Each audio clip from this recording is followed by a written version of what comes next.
Hello class 6 students. Today we will do question answer and exercise of chapter 8, A Visit to Vizag from your English focus book. So students, come on, let's start it. This is word meaning part of your chapter, your book, and then we will start comprehension जिसमें हमारा A part है right true or false, जिसमें sentence number 1 है the author visit Vizag इन दिसंबर, जो कि हमारा wrong है, false है। वो कब विजिट किए थे? जनवरी में। सेकंड है Vizag is in Andhra Pradesh, yes this is true. Third है INS Kursura is a ship that has been turned into a museum, no this is false because INS Kursura क्या था? एक सबमरीन थी। There is a lighthouse on top of Dolphin Nose, so this is correct. Number 5, the train to Araku Valley goes over 58 bridges and through 84 tunnels, ये हमारा false है। Number 6, Similugura station was once the highest broad gauge station of India, true. The Bora Caves were discovered by William King, an Irish geologist, that is true. And the last sentence is number 8, the mound-like formation on the roof of are called stalagmites and those on the ground are called stalactites, that is false, just opposite नाम इन्होंने दे रखे हैं। हमारा ए complete हो गया है right true on false. अब हम लोग बी पार्ट में चलेंगे जो कि है आंसर दिस क्वेश्चन, जिसमें हमारा पहला क्वेश्चन है Which event did the author attend at the Ramakrishna beach? What did the observe there? What did she observe there? जिसमें हमारा आंसर हम लोग कॉपी में नोट डाउन करेंगे। The author attended the Vishakhapatnam Utsava at the Ramakrishna beach. She observed the local sights and sounds of the Utsava. जो हमारी author थी उन्होंने विशाखा उत्सव जो कि रामाकृष्ण बीच पर लगाया गया था या मनाया जा रहा था उसको अटेंड किया था, और उन्होंने वहाँ के जो लोकल साउंड, जो वहाँ का दृश्य था, लोकल उत्सव का जो नज़ारा था, जो दृश्य था, और वहाँ के जो आवाज़ें थी, संगीत की जो आवाज़ें थी, लोगों की जो है आवाज़ें थी, उसको उन्होंने ऑब्ज़र्व किया। She was impressed by the variety of traditional craft, tribal music and dance and food from different part of Andhra Pradesh. और उन्होंने जो है वो काफ़ी ज़्यादा इम्प्रेस हो गई थी, जो वहाँ के ट्रेडिशनल क्राफ्ट थे, जो कि वो हाथों से बनाई गई कई तरह की वस्तुएं थीं, क्राफ्ट्स जो थे वहाँ के उनसे, और वहाँ का जो ट्राइबल म्यूज़िक था और डांस फॉर्म था जो वहाँ का, और वहाँ का जो आंध्र प्रदेश का जो डिफरेंट पार्ट का जो खाना था तरह तरह का, उन सब सारी चीज़ों से वो काफ़ी ज़्यादा वो इम्प्रेस हो गई थी। Question number 2, Which dancers performed at the Vishakha Utsava? How were they dressed? Answer. The Dhimsa dancers from Araku Valley performed at the Vishakha Utsava. जो धीमसा डांसर्स थीं जो कि अराकू वैली से आए हुए थे, उन्होंने विशाखा उत्सव में परफॉर्म किया था। The dancers were dressed in their traditional costumes and ornaments. जो डांसर्स थे उन्होंने जो वहाँ के ट्रेडिशनल कॉस्ट्यूम्स, वेशभूषा और गहनों से वो ड्रेस्ड थे, सुसज्जित थे। They danced to the sounds of musical instrument like mori, Dappu and थुडुम। और वो वहाँ का कुछ म्यूज़िकल इंस्ट्रूमेंट थे जैसे कि मोरी, डप्पू और थुडुम, ये वहाँ के कुछ म्यूज़िकल इंस्ट्रूमेंट के नाम हैं, उनकी साउंड्स पर वो डांस कर रहे थे। Question number 3, What is the hillock close to the Yarada beach called? Why is it called so? Answer. The hillock close to the Yarada beach is called Dolphin's Nose. जो कि जो है यारादा बीच की पहाड़ी पर जो जगह थी उसको जो है डॉल्फिन नोज़ के नाम से बुलाते हैं। It is called so because it is shaped like a dolphin nose, और इसको ऐसा इसलिए बुलाते हैं क्योंकि उसका जो शेप था ना वो बिल्कुल डॉल्फिन नोज़ के जैसा था। Question number 4, What did the author see from the lighthouse on Dolphin Nose? Answer.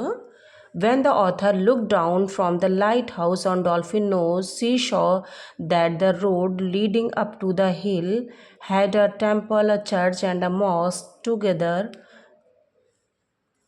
जबकि ऑथर जो है उन वो लाइट हाउस से, जो कि डॉल्फिन नोज़ पर बना हुआ था, वहाँ से जब वो नीचे की तरफ देखती हैं तो वो देखती हैं कि एक रोड जो कि एक पहाड़ी पर जा रही थी, और जहाँ पर कि एक मंदिर, एक चर्च और एक मस्जिद साथ में बने हुए थे. Together they look beautiful, representing the centuries old syncretic culture of our country. और वो तीनों एक साथ में इतने खूबसूरती, जो हमारे कंट्री के जो जो हमारे कंट्री का जो कल्चर है उसको वो तीनों मंदिर, मस्जिद और चर्च एक साथ में इतना खूबसूरती से रिप्रेजेंट कर रहे थे कि जिससे कि हमारे देश के कल्चर का पता चल रहा था. See also so lush green hillside, the wide blue sea, and the natural harbor of Vizag, and the city too. और उन्होंने जो है वहाँ से हरी भरी पहाड़ियाँ देखी थी, और चौड़े ब्लू समुद्र देखा वहाँ से, और नेचुरल हार्बर भी देखा, और विजाग सिटी को भी उन्होंने वहाँ से देखा था. Along the seaside, she saw the yachts and fishermen's boat as they went about their work. और उसके साथ में ही जो है उन्होंने देखा कि समुद्र के साइड में कुछ याचेस और फिशरमैन्स जो है वो अपने अपने बोट के साथ में समुद्र के पास जा रहे थे, जिससे कि वो अपनी दिन भर का जो उनका काम है, जो उनका उद्योग है, वहाँ से समुद्र से अपना बिजनेस चलाने का, अपना व्यापार करने का जो उनका काम धंधा था, वो वहाँ से शुरुआत करें. Question number 5. How are stalactites and stalagmites formed in the Bora Caves? Answer. The fascinating formation in the Bora Caves are created by minerals deposit. Bora caves में जो आकर्षक संरचनाएं बन रही थी, वो वहाँ के जो मिनरल्स जो है इकट्ठा हो रहे थे, वो उन्हीं के द्वारा वो संरचनाएं, आकर्षक संरचनाएं बन रही थी. The Gosthani rivers, which originates from the Anantagiri hills of the eastern Ghats, flows through. जो गोस्थानी रिवर है वो जो है कहाँ से निकलती है, जो कि अनंतगिरी हिल है वहाँ से निकलती है, जो कि ईस्टर्न घाट से होते हुए वो फ्लोज द बोरा केव्स, मतलब वो वहाँ से बोरा केव्स की तरफ बहते हुए आती है. The water that percolate from the roof of the caves trickles down drop by drop and dissolve the limestone deposits in the caves. और जो वहाँ के छत से जो पानी बूंद बूंद टपकता है वो जो है डिज़ोल्व हो जाता है किसमें, इसमें जो लाइम स्टोन्स जो वहाँ पे इकट्ठा हुई थी, वो लाइम स्टोन्स के साथ में वो बूंद बूंद पानी वो डिज़ोल्व हो जाता है. This process has led to the formation of mould like structures in the caves. और जो ये फॉर्मेशन होता है ना, पानी और बराबर पानी का गिरना छत पर से, बूंद बूंद टपकना, और फिर जो लाइमस्टोन होता है वो दोनों एक में जब डिज़ोल्व होते हैं तो इनके जो फॉर्मेशन से जो है इनसे मिल के एक माउल लाइक नुकीला जो है स्ट्रक्चर बनकर उस गुफा में तैयार हो जाता है. The formation of the roof of called stalactite. और जो छत पर इनके प्रोसेस की वजह से जो छत पर जो भी फॉर्मेशन होते हैं, जो संरचनाएं बनती हैं, उसको स्टेलेक्टाइट्स बोलते हैं.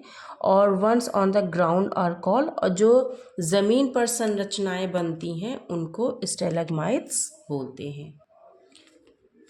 क्वेश्चन नंबर 5 थोड़ा कंजेस्टेड हो गया students. Question number 6. What did the author see at the tribal art museum? तो आंसर है the author saw models of the interiors of different kind of Araku homes at the tribal art museum. जो author थी उन्होंने जो है कई तरह के मॉडल्स देखे थे, जो कि जो है अराकू, जैसे कि अराकू होम थे वहाँ पे, तो उसी का बिल्कुल से जो है डुप्लीकेट मॉडल उन्होंने वहाँ पे ट्राइबल आर्ट म्यूज़ियम में देखा था. There were statues clay and mud showing in the culture and traditions of various Araku tribes। और जो वहाँ पर जो है क्ले और मड की हेल्प से जो है कई तरह के अराकू वैली का जो कल्चर था और जो ट्रेडिशन था उसको क्ले और मड की हेल्प से प्रेजेंट किया गया था। The author was fascinated by the jewellery, hunting tools and kitchen utensils in their realistic setting. और जो ऑथर थी वो बहुत ही ज़्यादा फैक्सिनेटिंग हो गई थी, बहुत मतलब उनको आश्चर्य हो रहा था देख कर के जो वहाँ की ज्वेलरीज थी, जो वहाँ के शिकार करने वाले औजार जो बने हुए थे और जो किचन में यूज़ किए जाने वाले बर्तन थे वो इस तरह से वहाँ पर लगाए गए थे कि वो बिल्कुल से रियलिस्टिक लग रहे थे। सो स्टूडेंट्स, हमारे बी पार्ट के आंसर दिस क्वेश्चन कंप्लीट हो गया है। अब हम लोग वोकेबलरी सेक्शन में चलेंगे जो कि है A prefix is a letter or a group of letters added before a word to make a new word. Many prefix from the opposite of word to which they are added. When we add the prefix dis to embark, we get the word disembark. तो prefix होता है, ये आपका grammar portion है। तो prefix आपने grammar portion में पढ़ा होगा कि जो है किसी भी वर्ड के स्टार्टिंग में जब कुछ वर्ड हम लोग ऐड कर देते हैं, कुछ नए वर्ड्स ऐसे ऐड करके दो वर्ड्स को ज्वाइन करके बनाते हैं तो एक वो नया वर्ड बन जाता है और उसकी मीनिंग जो होती है उस पहले वर्ड से वो बिल्कुल से चेंज हो जाती है, बिल्कुल डिफरेंट हो जाती है। एक तरह से वो उस वर्ड का अपोजिट बना देता है। तो आपने एग्जाम्पल में भी देखा होगा। तो वो अब हमारा जो एक्सरसाइज है वो है write the opposite of this words using the correct prefixes from the box. You may use a prefix more than once, then refer to a dictionary to learn their meaning. तो जो हमारा divisible है तो हम लोग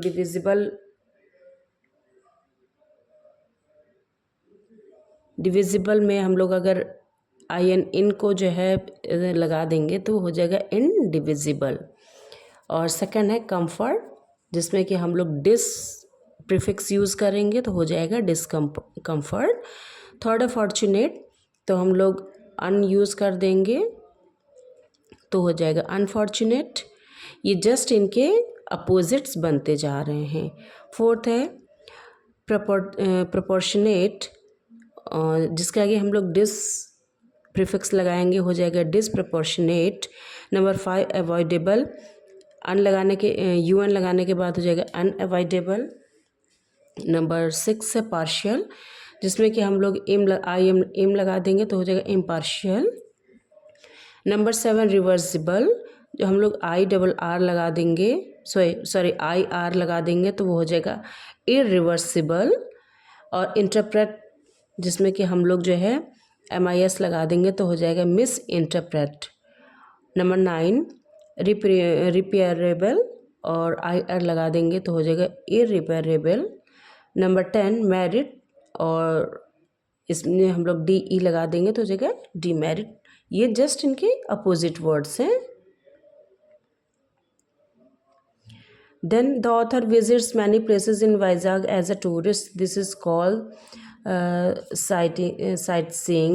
There are many more activities that you can do while visiting a place as a tourist. Fill in the blanks with the correct word from the box. You may refer to a dictionary for help. तो आपको यहाँ पर जो है कुछ आपके help box में कुछ वर्ड्स दिए गए हैं जिनके की हेल्प से आपको ये सेंटेंसेस को कंप्लीट करना है। जैसे कि Agra with its many monuments is one of the best places to go on a heritage trail. जब भी जो है हम लोग किसी भी सांस्कृतिक विरासत ऐसी जगह में घूमने के लिए कोई सोचते हैं तो उसमें आगरा जो है एक ऐसी जगह है जहाँ पर कि कई मोन्यूमेंट्स या इमारतें हैं, प्राचीन स्मारक जिसको कहते हैं। Inaya and her family went trekking in the hills of Western Ghats. तो हम लोग ऑब्वियसली जो हिल्स पे जो है ट्रैकिंग ही करने जाते हैं। हर्षित was mesmerized by the life underwater when he went scuba diving in the Indian Ocean. So, number 4, the splashing waves of the Ganga make Rishikesh the ideal destination for rafting. Number 5, Kanika felt she was a bird flying in the air when paragliding in Birbiling. So students, हमारे comprehension के साथ में vocabulary का section भी complete हो गया है। इस चैप्टर की एक्सप्लेनेशन ऑलरेडी मेरे चैनल पर अपलोड है। क्वेश्चन आंसर और एक्सरसाइज मेरे इस वीडियो में आपको मिल ही गए होंगे। आगे की एक्सरसाइज और चैप्टर्स का एक्सप्लेनेशन जल्दी मेरे चैनल पर अपलोड हो जाएगा। अगर आपको मेरे चैनल्स वीडियोस पसंद आते हैं तो please like share and subscribe my channel. Thank you.